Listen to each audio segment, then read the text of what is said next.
Hi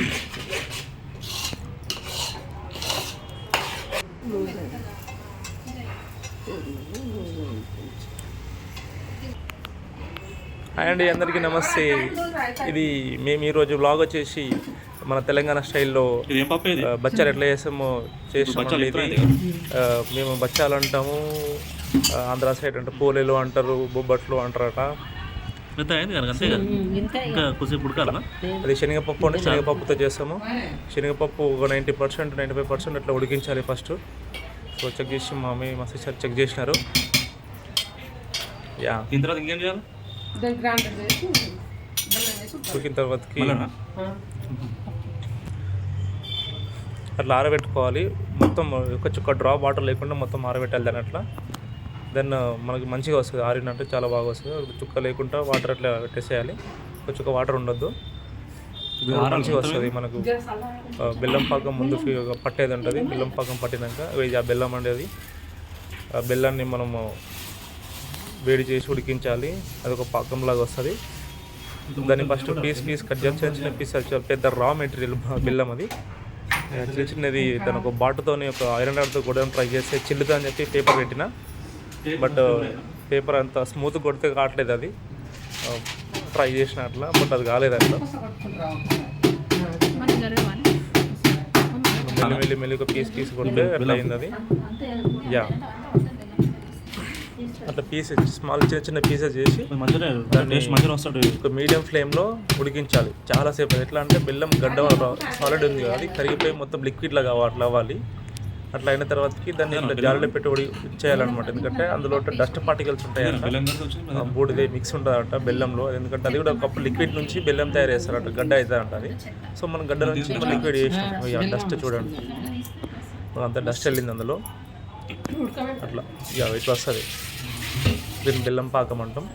ఇది ఉడికించిన పప్పు ఉందిగా, తేమ వెళ్ళిపోయినాక దీన్ని మళ్ళీ రుబ్బాలి.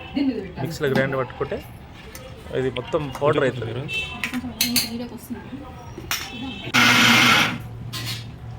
అట్లా కొంచెం మా జార్ చిన్నది కాబట్టి మేము 3 times చేసాం. అది 80% అట్లా పౌడర్ అయ్యేంత వరకు మొత్తం చేసి చెక్ చేసుకోవాలి. అందులో అప్పుడప్పుడు కొన్ని మొత్తం గ్రైండ్ అవుతాయి, కొన్ని అప్పుడు చెక్ చేసుకుని తిప్పుకుంటా అట్లా వేయాలి. ఇది ఒకసారి మళ్ళీ వేడి చేయాలి. దీన్ని బెల్లం పాకం మీద వేడి చేసి ఆ పౌడర్ ఇందులో మిక్స్ చేయాలి.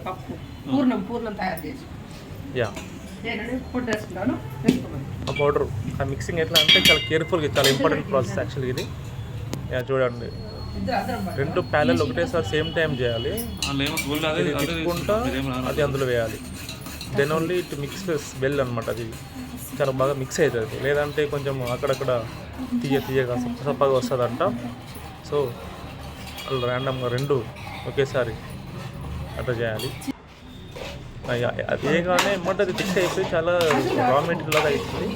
అట్లా కంటిన్యూగా తిప్పుతూనే ఉండాలి. ఒక 5-10 seconds వరకు దాని మొత్తం మిక్సింగ్ అవ్వాలి. చాలా ఇక్కడ చాలా మనకి బచ్చాలు చాలా టేస్టీగా రావాలంటే ఇది మెయిన్ ప్రాసెస్ అన్నమాట. అలా తిప్పాలి. టోటల్ మొత్తం మిక్స్ అవ్వాలి. కిందది ఇంటికి మొత్తం మిక్స్ అయిపోవాలి. ఇది మెయిన్. ఇది మన నచ్చిన స్టైల్, నచ్చిన షేప్లో చేసుకోవచ్చు.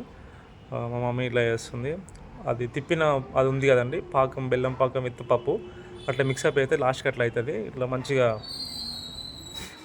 లూజ్గా హనీలాగా అట్లా కాకుండా కొంచెం అందులో మధ్యలో పెట్టి మిడిల్లో మీకు నచ్చిన షేపు, నచ్చిన సింబల్లో అట్లా మిక్స్ అయ్యేలాగా అట్లా చేసి మొత్తం రౌండ్ ఒక బాల్ లాగా చుట్టేసుకోవాలి దాన్ని. ఎస్, అంతే. మ్యాక్సిమం మీడియం సైజులో ఉంటే చాలా బెస్ట్. మరీ పెద్దగా ఒక చపాతీ రోటీ సైజు బిగ్ రోటీ సైజులో ఉంటే బాగా అనిపించదు. ఒక మీడియం సైజులో ఉంటే బచ్చాలు మంచిగా అనిపిస్తుంది తినడానికైనా చూడడానికైనా. ఇంకా మీరు అట్లా పక్కన మా వాళ్ళు కాలుస్తున్నారు కదండి, అట్లా కాల్చేటప్పుడు నెయ్యి వేసుకొని కలిసి ఇంకా చాలా టేస్ట్ బాగుంటుంది. నెయ్యి వేసుకోవచ్చు, మ్యాక్సిమం ఆయిల్ వేసుకునే ఆయిల్ ఉంటుంది. నెయ్యి వేసుకుంటే వల్ల చాలా బాగుంటుంది. నెయ్యి వేసుకొని కాల్చుకోవాలి. ఇట్లా షేప్ చేసి పక్కన కాల్చుకున్నారు. అండ్ ఫైనల్ వచ్చేసింది. మా అమ్మాయి గారు ఆల్రెడీ టేస్ట్ చేస్తున్నారు. దండం పెట్టుకున్నది ఒక టేస్ట్ బచ్చాలు, ఒక పక్కన పులిహోర. Yes, thank you.